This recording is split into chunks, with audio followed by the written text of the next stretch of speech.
नमस्कार, बहुत स्वागत है आपका स्वदेश न्यूज में। मैं हूं आपके साथ अंशुल शर्मा। आप देख रहे हैं पिटा था ड्रैगन। जी हां, आज हम बात करेंगे गलवान पर पड़े झूठ पर पर्दाफाश की। चीन ने झड़प की वजह से अपने सैनिकों की मौत छिपाई थी। 38 के बजाय 4 लोगों को ही शहीद माना था। आपको बता दें कि भारत चीन के बीच जून 2020 में हुई गलवान झड़प में चीन को भारी नुकसान हुआ था। ऑस्ट्रेलिया की एक न्यूज एजेंसी के बारे में हम बात करें तो उसकी एक अपनी इन्वेस्टिगेटिव रिपोर्ट है, जिसमें उसने खुलासा किया है कि इस रिपोर्ट के मुताबिक पूर्वी लद्दाख में दोनों देशों के सैनिकों के बीच हिंसक संघर्ष में चीन के 38 सैनिक मारे गए थे। चीन गलवान में अपने 4 सैनिकों के मारे जाने की बात कबूली थी। वहीं एक रिपोर्ट में यह भी कहा गया था कि चीन ने गलवान का सच छिपाने के लिए 2 अलग अलग घटनाओं को आपस में जोड़कर पेश किया। चीन ने गलवान में मारे गए उसके सैनिकों की सही संख्या कभी नहीं बताई और झड़प में मारे गए कुल 4 सैनिकों को पिछले साल मेडल देने का ऐलान किया। चीनी झूठ के उलट रिसर्चर्स ने यह भी पाया कि 15-16 जून की रात में 0 डिग्री से भी नीचे तापमान में कई चीनी सैनिक गलवान नदी में डूबकर मारे गए थे। और इससे पहले चीन के सोशल मीडिया प्लेटफॉर्म वीबो में ये बात 38 चीनी सैनिकों के नदी में बहने की बात यहां पर कही गई थी, लेकिन चीनी अधिकारियों ने इस सभी पोस्ट को हटवा दिया था। तो किस तरीके से गलवान घाटी का सच अब निकलकर सामने आया है, इसी पर आज हम बातचीत करेंगे। तो गलवान पर जो बड़ा झूठ बोला गया था उस पर पर्दाफाश हो गया है। चीन ने अपने सैनिकों की मौत यहां पर छुपाई। 38 के बजाय 4 सैनिकों को शहीद माना। चीनी सेना को झड़प में काफी नुकसान भी यहां पर हुआ है। तो हम इसी पर आज चर्चा करेंगे और चर्चा के लिए हमारे साथ 2 मेहमान भी यहां पर जुड़ रहे हैं। तो गलवान पर बड़े झूठ का पर्दाफाश जो है वो करते हुए नजर आ रहे हैं। चीन ने अपने सैनिकों की मौत यहां पर छुपाई है। ज्यादा जानकारी के लिए हमारे साथ 2 मेहमान यहां पर जुड़ रहे हैं, जिसमें हमारे साथ अमरदीप त्यागी रक्षा विशेषज्ञ जुड़े हैं और रक्षा विशेषज्ञ सुमन शर्मा जी हमारे साथ जुड़ी हैं। आप दोनों का ही बहुत स्वागत है। तो अमरदीप सर, सबसे पहले आपसे जानना चाहेंगे कि चीन की ये जो हरकत है, ये उन्होंने 38 सैनिक उनके मारे गए थे इस झड़प में और ये कहा जा रहा है कि 4 सैनिक मारे गए। देखिए, ये किसी भी देश का एक अपना प्रोसीजर होता है, यू कैन से उनका जो एक साइकोलॉजिकल ऑफ जो होता है, जिससे कि वो अपने सैनिकों का जिससे मनोबल न गिर जाए, देशवासियों का मनोबल न गिर जाए। मेरे ख्याल से उसके रहते चाइना ने ये सब किया, लेकिन ये बहुत ही कृतज्ञता की बात होगी किसी भी देश के लिए। इससे मनोबल बढ़ता नहीं, गिरता है, क्योंकि जब उन सैनिकों को वो सम्मान ही नहीं मिलेगा जिस सम्मान के वो अधिकारी हैं। देखिए, सोल्जर चाहे वो इंडिया के हो, पाकिस्तान के हो, चीन के हो, अमेरिका के हो, कहीं भी हो, सैनिक सैनिक होता है। और वी बीइंग फौजी, we give due regard to any फौजी, चाहे वो किसी भी देश के, उससे कोई फर्क नहीं पड़ता। ऐसे बहुत सारे एग्जाम्पल हैं जब दुश्मन की बहादुरी के लिए हमारे कमांडर्स ने उनको साइटेशन लिख के दिए और उनके देश से उनको उनके सम्मान मिला।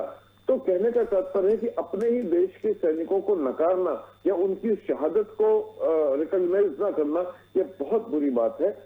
देखिए, ये आज नहीं, बहुत पहले जब ये पिछले 15 जून को जब ये हुआ था गलवान वाला क्लैश, उसके बाद भी कई सारी देश की एजेंसीज ने, जैसे अमेरिका की एजेंसी ने बोला, इवन टास जो रशियन एजेंसी है उन्होंने बोला, अब ये द क्लैक्सॉन जो है जो ऑस्ट्रेलियन एजेंसी है, उन्होंने इन्वेस्टिगेट किया और उन्होंने पूरा खुलासा किया कि 38 सोल्जर जो है चीन के शहीद हुए हैं। उससे पहले अमेरिकन एजेंसी ने मोर देन 50 के आसपास, मतलब 50 और 40 और 50 के बीच में उन्होंने ये जो स्ट्रेंथ बताई थी। इसी तरह जो है रशियन एजेंसी ने बताई थी। तो ऐसा नहीं है। और फिर चाइनीज सोल्जर कोई after all they are also human being, कोई लोहे के नहीं है कि यदि क्लैश होगा तो उनको कुछ नहीं होगा। और भारत के सैनिक जिस तरह से उन परिस्थितियों में पहले से रह रहे हैं और जिस तरह से उनका एकोमोडेशन है और जिस तरह से भारतीय सैनिकों की मजबूती है, और वो जानते हैं उस ऑल्टीट्यूड पर रहना और लड़ना चाइनीज सोल्जर का नहीं है वो एक्सपीरियंस। तो चाइनीज को अच्छे से धोया गया था और उनके 38 या 40 के बीच सैनिक हताहत हुए थे। चीन भले ही कितना छुपाए, लेकिन सच को कब तक छुपाएंगे, कभी ना कभी तो वो उजागर हो गया और अभी फिर से हो गया ये। बिल्कुल। सुमन शर्मा जी, आपका क्या कहना है? चीन ने इस तरीके की जो हरकत यहाँ पर की है, आपके दृष्टिकोण से आप इसे कैसे देखती हैं? अभी अभी सर ने रशियन न्यूज एजेंसी टास के बारे में जो बोला, उनकी रिपोर्ट पिछले 2020 में ये थी कि 45 चाइनीज सोल्जर्स मारे गए हैं। एक तो ये 38 नहीं है, 42 सोल्जर्स की बात है, जिसमें से कि उन्होंने 4 का खुलासा किया था, 38 की मौत को उन्होंने छुपाया था, ऐसे है। तो वो आपकी बात ठीक है, जैसे आपने मेंशन करा गलवान रिवर, जो कि एकदम से उसका दर्द बढ़ गया था, और ये इतनी ऊंचाई पर है और वहाँ इतना ठंडा मौसम होता है और अंधेरा इतना ज्यादा था, 12 बज चुके थे रात के। तो ये जो उनके ज्यादातर जो सिपाही थे, जो उनके सोल्जर्स हैं जिनकी मौत हुई, वो उसके बह जाने में, क्योंकि 2 महीने पहले जो अग्रीमेंट हुआ था इंडिया और चाइना के बीच में कि उनको डिसमेंटल करना इंफ्रास्ट्रक्चर, तो उन्होंने जो अपना इंफ्रास्ट्रक्चर डिसमेंटल ना करके ये सब छुपाकर उन्होंने वो जो ब्रिज था रिवर का, उसे डिसमेंटल किया था। तो उसी का उन्हें खामियाजा भी भरना पड़ा। और अभी अभी सर ने ये भी मेंशन करा था कि यूएस न्यूज एजेंसीज ने भी इसकी रिपोर्ट दी थी कि उनकी कैजुअलिटीज बहुत ज्यादा हाई हैं, जो कि सच था, जो शुरुआत में ही खुलासा हो गया था, मगर उन्होंने माना नहीं और उन्होंने उसे हमेशा छुपाए रखा। या तो उनकी इंटरनल, एक तो उनका अरेंजमेंट और उनका जो गवर्नेंस है वो इस तरह का है कि कोई बात बाहर ना जाए। दूसरा, उन्होंने जो सोल्जर्स थे उसमें से ये जो 4 सोल्जर्स जो उनके मारे गए थे, उसमें से जूनियर सार्जेंट वांग था जो अकेला, जो उन 38 के साथ डूब के मरा था, बाकी 3 गोलियों से मरे थे। तो ये अकेला सोल्जर था जो कि नदी की वजह से मरा था। ये वाले जो डिस्कशंस हैं वीवो, जैसे आपने बताया, उनका जो चैट ऐप है जो इंटरनल है, उसके ऊपर जो डिस्कशंस आए हैं, वहां पे भी उन्होंने इस बात का एक प्रॉमिस लिया था सब लोगों से कि ये बातें छुपाई जाए। उन्होंने सब कुछ इंटरनेट से हटाया और जो सिमेट्री में जहाँ पे ये बॉडीज भेजी गई थी, पहले वो अपने सोल्जर्स की बॉडीज को एक्सेप्ट करना ही नहीं चाहते थे, और यूएस न्यूज एजेंसीज इस बात को लगातार रिपोर्ट कर रही थी कि वो अपने सोल्जर्स को पहचान भी नहीं रहे हैं, उनका अंतिम संस्कार तक उन्होंने नहीं किया। तो ये सब बातें ग्लोबली जब फैली तो उसका भी उनके ऊपर कोई असर नहीं पड़ा, और वो इस हद तक चाइना चला गया। कम्युनिस्ट पार्टी का इतना जोर और दबाव बना हुआ था कि कहीं पे भी कोई खबर लीक नहीं वो लोग होने दे रहे थे। लेकिन अभी ये जो ऑस्ट्रेलियन न्यूज एजेंसी ने जो खुलासा किया है, जो कि बेस्ड है वीवो की चैट्स पे, ये बिल्कुल एक्यूरेट है, और इसी से पता चलता है कि उनकी अपनी उनका अपना एक जो नजरिया है, एक जो उनकी इज्जत है अपने सोल्जर्स की तरफ, वो कैसी है। हमेशा अपनी पार्टी को ऊपर रखना, अपनी बात को छुपा के रखना, और इंटरनली जो उनके यहाँ पावर स्ट्रगल चल रहा है, जिसके चलते शी जिनपिंग को डर ये है कि कहीं उनकी गद्दी ना छिन जाए। तो ये सारे जो डायनामिक्स जो वर्कआउट कर रहे हैं, ये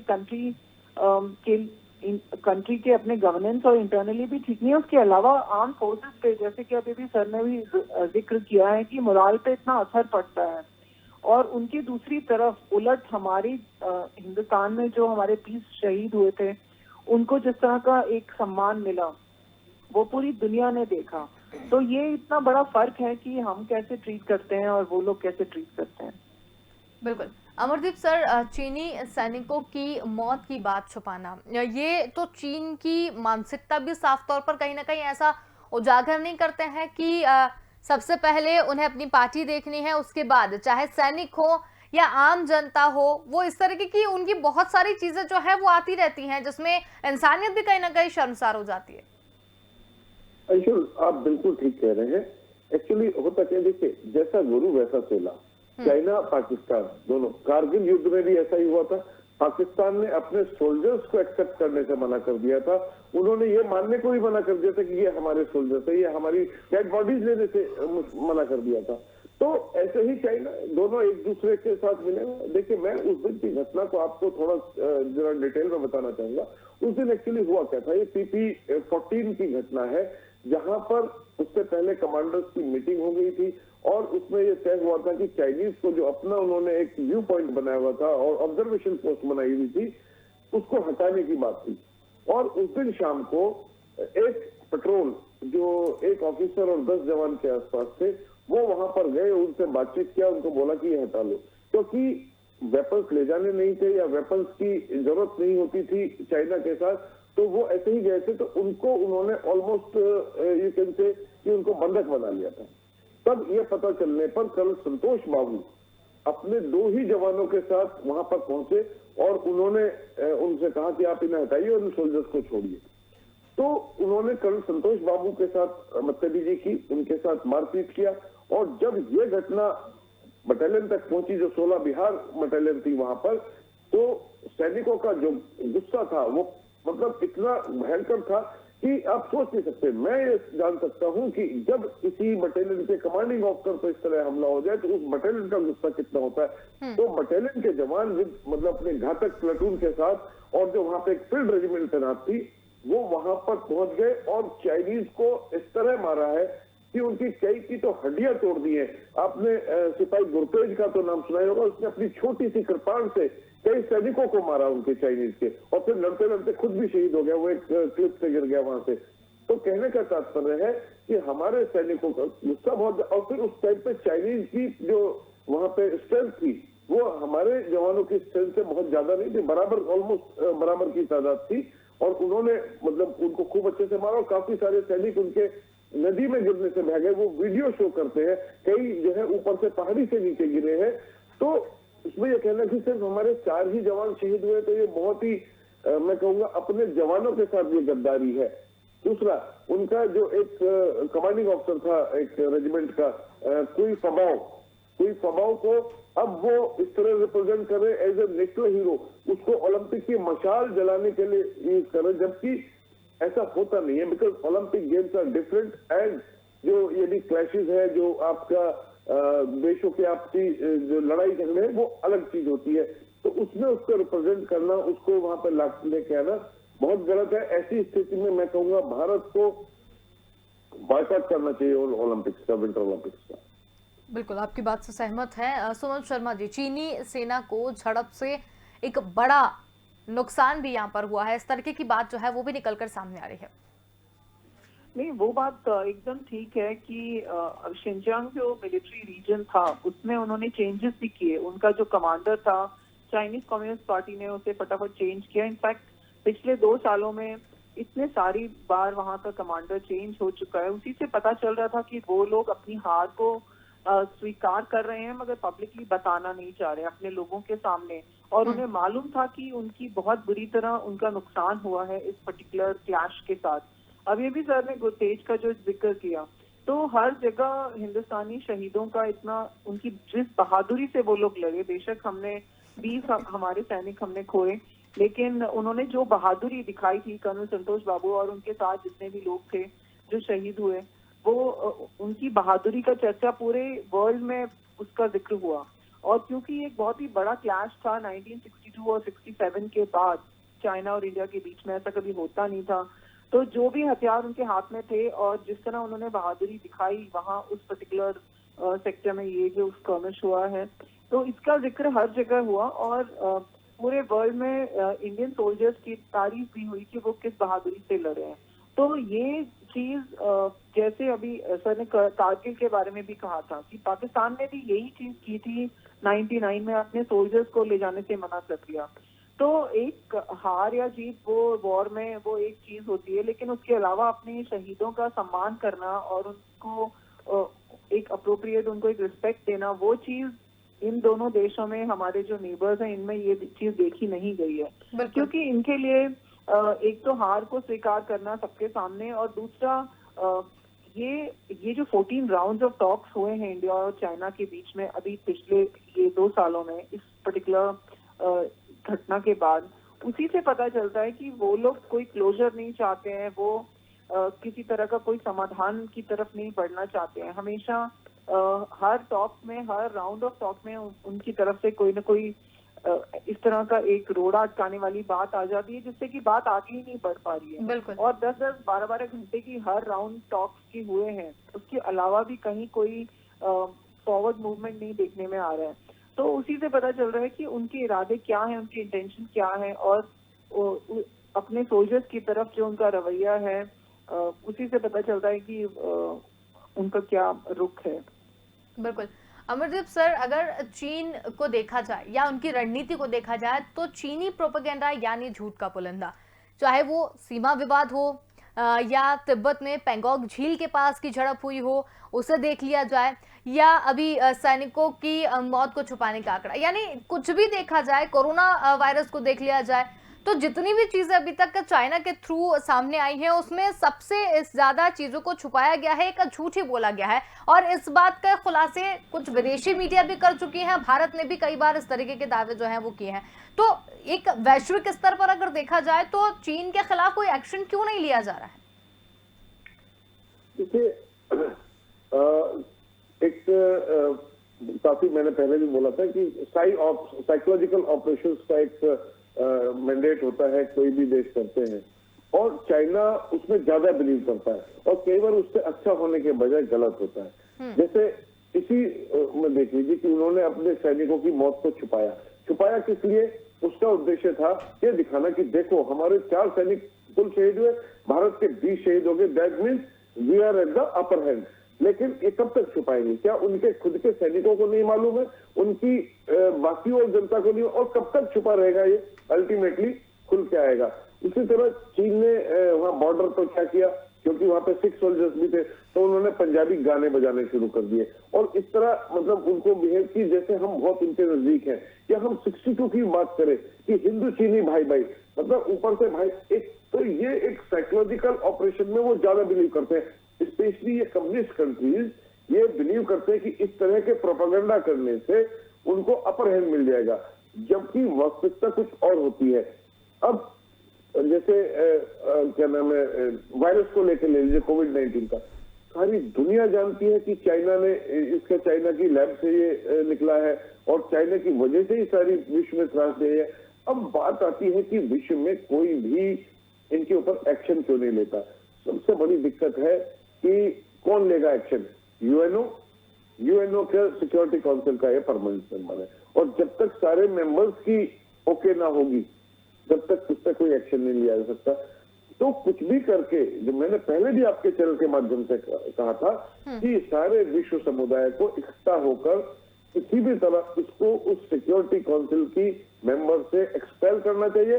और या तो मैं कहूं कि आज की तारीख में यूएनओ ऑलमोस्ट डिफॉल्ट हो चुका है, उस ऑर्गेनाइजेशन को डिसॉल्व कर दीजिए, कोई नया ऑर्गेनाइजेशन बनाइए और ऐसे देश को जो पूरे विश्व के लिए खतरा है उसको उसका मेंबर नहीं बनाना चाहिए। उस पर जितनी पॉसिबल सैंक्शंस लगा सकते हैं सारे देश मिलके, उतनी सैंक्शन लगाइए, तब तो ये कुछ काबू आ सकता है। वरना जिस तरह ये वर्ल्ड का उसका ग्रुप का एक सिक्योरिटी काउंसिल का मेंबर इस तरह से अपने आप में चौधरी बना हुआ है और इस पर्टिकुलर क्षेत्र में ये अपने आप को इतना बड़ा बनाना चाहता है, उसके लिए चाहे इसे किसी भी देश के साथ झगड़ा बोल लेना हो या जैसे कोविड-19 जैसी महामारी फैलानी हो, कोई भी एक्शन लेने से ये नहीं चूकता है।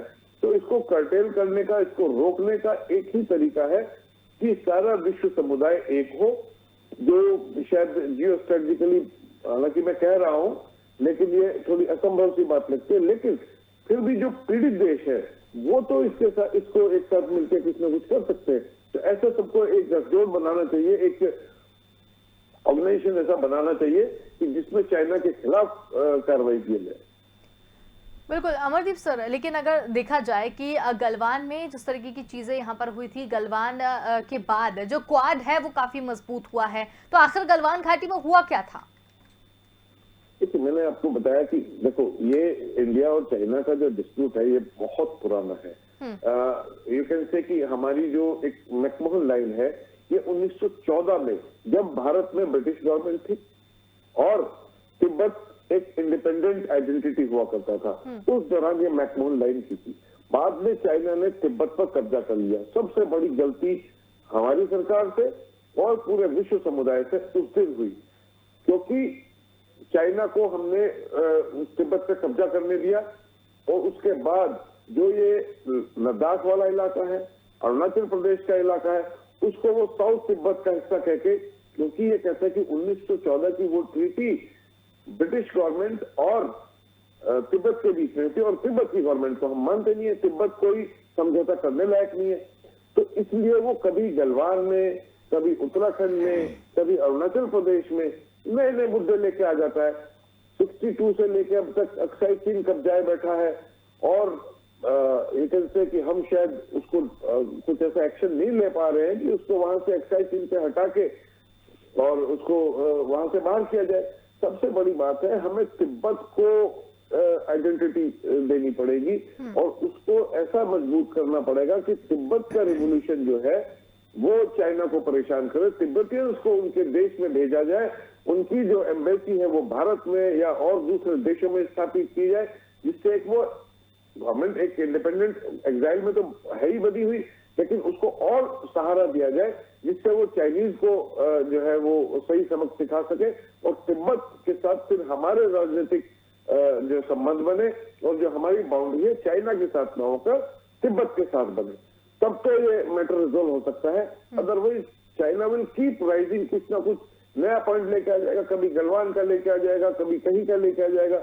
वो शांत बैठना नहीं चाहता क्योंकि उसको लगता है कि यदि वो शांत बैठ गया तो भारत जो है वो उन्नति कर लेगा। इस क्षेत्र का जो है बहुत बड़ा एक उभरता हुआ देश है, उसको लगता है कि ये मेरा प्रतिद्वंदी है और ये सारे इकोनॉमी से लेके हर क्षेत्र में आगे बढ़ जाएगा, तो इसलिए वो कोई ना कोई क्लैश, कोई ना कोई नई बात लेके आ जाता है। बिल्कुल। सुमन जी, आपका क्या कहना है, गलवान के बाद क्वाड जो है वो मजबूत हुआ? नहीं, क्वाड तो डेफिनेटली, बिकॉज उनकी फर्स्ट लीडरशिप समिट ही अब फर्स्ट टाइम हुई है। उसके पहले भी फॉर द फर्स्ट टाइम उनके फॉरेन मिनिस्टर्स की मीटिंग हुई यूएन में। तो क्वाड डेफिनेटली आगे बढ़ रहा है और एक तरह से इंस्टीट्यूशनलाइज होता जा रहा है। तो वो एक डिप्लोमेटिकली, जियोपॉलिटिकली एक जो फ्रेमवर्क एक जो बन रहा है स्ट्रक्चर इस पर्टिकुलर रीजन में, वो देखने में आ रहा है। उसके बाद ऑगस्ट का भी अनाउंसमेंट हुआ है। लेकिन आपने जिस तरह कोरोना के बारे में जो आपने जिक्र किया, देखिए कोरोना जब पूरी दुनिया में फैल रहा था, लॉकडाउन लग रहे थे, गलवान उसी टाइम की बात है। तो जब पूरी दुनिया जूझ रही थी, जिन्हें किसी को भी पता नहीं था कि ये क्या है वायरस, कैसे इससे जूझा जाए और इसका क्या इलाज निकाला जाए, कैसे इससे बचा जाए, जब पूरी दुनिया इसमें लगी हुई थी, तो चाइना मतलब बॉर्डर स्कर्मिश में लगा हुआ है, बॉर्डर कॉन्फ्लिक्ट इंकर्जन कर रहा है और ये झगड़े। तो ये और सिर्फ इंडिया ही नहीं, चाइना फेमस है कि उसके बॉर्डर झगड़े कम से कम 14 कंट्रीज के साथ अभी भी चल रहे हैं और किसी के साथ निपटारा नहीं हुआ है। छोटे देशों को वो कुछ समझता ही नहीं है, ताइवान की एयर स्पेस में अभी घुसा हुआ है। तो ये जो इनका जो एक रवैया है, क्योंकि कम्युनिज्म अपने आप में एक ओपेक सिस्टम है, अंदर क्या चल रहा है बाहर किसी को नहीं पता चलेगा। तो ये इसमें कोई हैरानी की बात नहीं जब चाइना हर चीज को छुपाता है, झूठ बोलना, छुपाना, और कोरोना की तरफ से अपना सारी दुनिया का ध्यान भटकाने के लिए जिस तरह एक बॉर्डर स्कर्मिश उसने स्टार्ट किया सभी कंट्रीज के साथ और इंडिया के साथ इतनी बुरी तरह से, तो उसी से पता चलता है कि क्योंकि वायरस को लेके सभी लोग चाहते थे कि पता चले कि ये कहाँ से सोर्स हुआ है, इसका असली शुरुआत कहाँ से हुई, और अभी तक किसी को पता नहीं है। कहीं उन्होंने किसी को अंदर नहीं आने दिया, कुछ बताया नहीं, और जिन डॉक्टर्स ने कुछ कहा वो गायब हो गए। तो ये जो इस तरह की जो हरकतें चाइना की हमेशा से रही हैं शुरू से, उनका अपने सिस्टम के अंदर ये चीज इनग्रेन्ड है और वहाँ के लोग इस बात से पूरी तरह वो लोग मजबूर हैं, कुछ कर नहीं पा रहे हैं। लेकिन इस तरह ये जो वीबुक चैट से जिस तरह गलवान की सच्चाई बाहर आई है, हमें ये समझना चाहिए कि शायद कभी ना कभी कोरोना की सच्चाई भी ऐसे ही किसी ऐप से बाहर आएगी। बिल्कुल, बहुत ही अच्छी बात आपने यहाँ पर कही है। कोरोना को लेकर भी अमरदीप सर इस पूरे मसले को लेकर अंतिम टिप्पणी आपसे जानना चाहेंगे। इससे चाइना जो अपने आप में एक स्ट्रॉन्ग कंट्री है बिकॉज ऑफ इट्स इकोनॉमी, तो विश्व के दूसरे देशों को समझना चाहिए कि किसी भी तरह उसको यदि इकोनॉमिकली हम वीक कर दें तो वो उस सब से निजात मिल जाएगी, क्योंकि जब तक उसके पास पैसा होगा वो सारी नई नई रिसर्च, देखो टेक्नोलॉजी में कोई ये नहीं कह सकता, अभी जैसे हाइपरसोनिक मिसाइल है उसी के पास है वर्ल्ड में, बाकी सब अभी उसको बनाने में लगे हुए, कोशिश में लगे हुए, तो वो अपने पैसे को कहाँ खर्च कर रहा।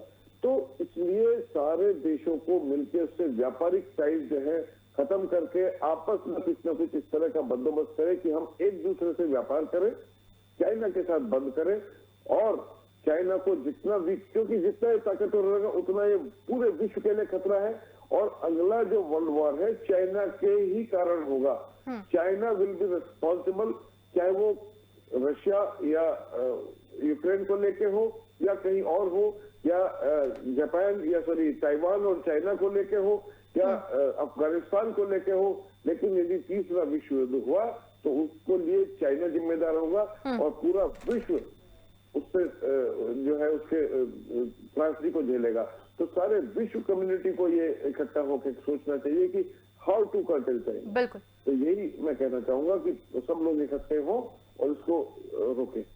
बिल्कुल, यानी सभी को इकट्ठा होना पड़ेगा और इस चीज को रोकना पड़ेगा। बहुत अच्छी बात आपने यहाँ पर कही, अपने दोनों ने ही आपने समय निकाला और हमारे साथ चर्चा में शामिल हुए, बहुत धन्यवाद।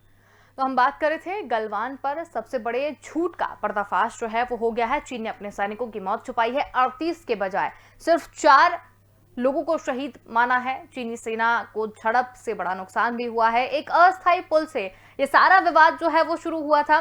चीन ने 2 घटनाओं को मिलाकर एक नई घटना के रूप में पेश किया है। तिब्बत में पेंगोंग झील के पास में भी झड़प हुई थी, यानी चीनी प्रोपेगेंडा पूरा झूठ का पुलिंदा साबित हुआ। फिलहाल के लिए इतना ही। देखते रहिए स्वदेश न्यूज, क्योंकि सबसे पहले देश।